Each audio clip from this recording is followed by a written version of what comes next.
بسم الله الرحمن الرحيم. والفجر وليال عشر والشفع والوتر والليل إذا يسر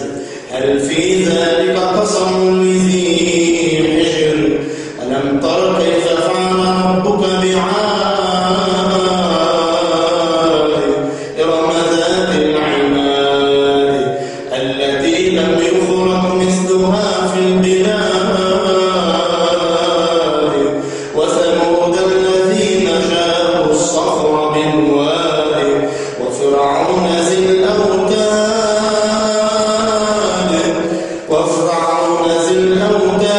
الذين طغوا في البلاد فأكثروا فيها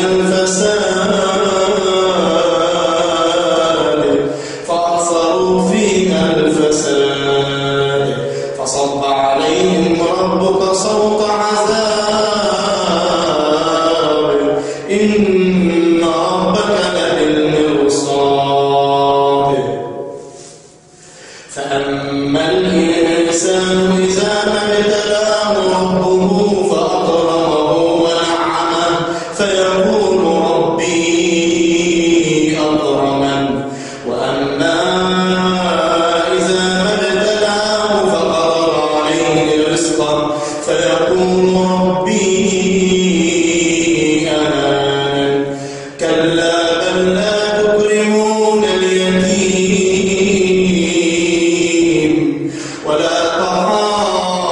تحاضون على طعام المسكين وتأكلون التراث أكلا لما وتحبون المال حبا جما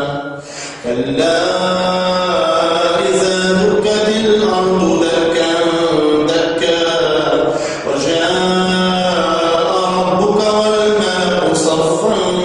صفا جيء يومئذ بجهنم يومئذ